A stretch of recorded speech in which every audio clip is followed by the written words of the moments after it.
ခါတုန်းကရော်ရီယာမှာအဖိုးအိုဇနီးမောင်နှံညောင်းနေထိုင်ကြတယ်သူတို့မှာတားလေးတယောက်ရှိပြီးမယ်တားကအိမ်အောင်ကျသွားတော့သူမိမနေတဲ့မျိုးလေးတွေမျိုးမှာလှည့်ပြီးတော့နေထိုင်ကြတယ်အဖိုးအိုဇနီးမောင်နှံဟာတယောက်ကိုတယောက်ဖိမိုင်နေလာကြတာတနေ့မှာတော့အဖွားဟိုကစုံမသွားတော့ဖိုးတယောက်ရဲ့အထီးကျန်နေတာပေါ့ဒီလိုနဲ့ရောမတယောက်ရဲ့အထီးကျန်သွားနေထိုင်နေတဲ့အဖိုးကတနေ့မှာတော့သူ့သားနဲ့သူ့ချွေးမှာသူငယ်လေးတွေရှိတဲ့နေရာမှာသွားနေမယ်ဆိုမျောနေချက်လေးနဲ့ကြော်ကားထွက်လာခဲ့တယ်ဒီလိုနဲ့ခီးချီယူဖြစ်တန်းပြီးတော့သူ့သားချွေးမနဲ့မိလေးတွေနေအိမ်ကိုရောက်လာခဲ့တယ်စားရောက်ရှင်မှာတားဖြစ်သူလိုမိသားစုကဝမနတာနဲ့ကြိုးဆိုကြတယ်အိမ်ကမှနေရာပေးကြတယ်ဒီလိုနဲ့အဖိုးကသူ့မိသားစုနဲ့အတူနေထိုင်ရင်တပတ်တိအချိန်ကိုရောက်လာခဲ့တယ်နေ့တိုင်းမိသားစုအားလုံးအတူထမင်းမှာထမင်းစားကြတယ်ဘိုးရဲ့မလုံးတွေကမှုံကြီးနေပြီးအဖိုးရဲ့လက်တွေကလည်းအသက်အရွယ်ကြောင့်တုံ့ပြန်နေပါတယ်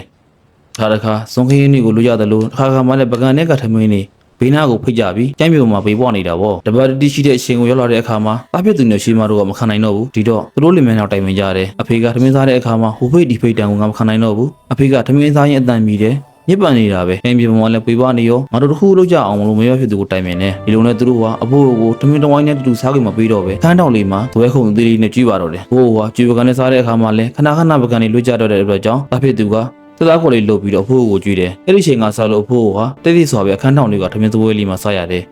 ဒါတခါတားဖြစ်သူနဲ့ရှင်းမဖြစ်သူရဲ့စူချင်းမောင်းအောင်လည်းခံရတယ်ဒီလိုနဲ့တနေ့တော့တို့သားလေးဖြစ်သူဟာအရှိမငြိမ်လေးထိုင်ပြီးတော့တခုခုကိုစိတ်ဝင်စားလုံးနေတာကိုတွေးလိုက်ရတယ်အဲ့ဒီတော့တားဖြစ်သူစီကိုသွားပြီးမိဘတွေကချိုးသားတဲ့စကားလေးနဲ့မိလိုက်တယ်တာဘာလုံနေတာလဲတားဖြစ်သူကသူ့ဖခင်နဲ့မိခင်ကိုပြုံးမိကြည့်လိုက်တယ်ပြီးတော့ပြောလိုက်တယ်တားလည်းဖေတို့မေတို့လိုပဲဖေတို့မေတို့ကြီးလိုက်ရင်ကြီးဖို့ခွက်လေးလုံနေတာပါတယ်အဲ့ဒီလိုပြောပြီးတားဖြစ်သူကသူ့လိုသူဆက်လုံနေခဲ့တယ်မိဘတွေကတားဖြစ်သူရဲ့စကားကိုကြားပြီးအလုံးမဲ့ထိတ်လန့်သွားခဲ့တယ်သူတို့ကစကားတစ်ခုမှမပြောနိုင်တော့ပဲတလုံးလျှော့သွားခဲ့တယ်ဘာရင်ဘောကမေယူတွေစီးကြလာတယ်သူတို့အမားကိုသူတို့ထင်းကနေမြင်သွားခဲ့တယ်အိမ်ထဲကိုလှမ်းကြည့်လိုက်တော့အဖိုးဟာတိတ်ဆိုသူတို့ကိုငင်းနေတာကိုတွေ့လိုက်ရတော့တယ်တင်တဲ့တနေ့အဖိုးကိုဖြစ်လာမှာပဲမိဘကိုချစ်ခင်ကျင်နာယူရပြီးကုမိုးဆက်တွေအတွက်မေတ္တာတရားကိုပြတာပါကလေးတွေဟာသူတို့ပြုမှုကိုမြင်တယ်ကြားတယ်လိုက်မသားတယ်ကိုပြုသမျှအကောင်ကိုခံရပါလိမ့်မယ်ပြောချင်တဲ့မဆေးကတော့တနေ့နေ့မှာကိုဟာသားတယောက်ပြီးတော့ဖခင်တယောက်ပြီးတော့အဖိုးတွေဖြစ်လာအောင်ပါပဲမသေးခင်လေးမှာကျွေးရတဲ့မိဘတွေအတွက်ထမင်းဟာသူတို့မျိုးချလိုက်တဲ့မနေပါစေနဲ့ရှော့ရှူလေးဝင်ပါစေမိဘကျေးဇူးကိုနားလည်သိတတ်ပါမိဘရှိတော့မှပြုစုလုပ်ကြည့်ပါ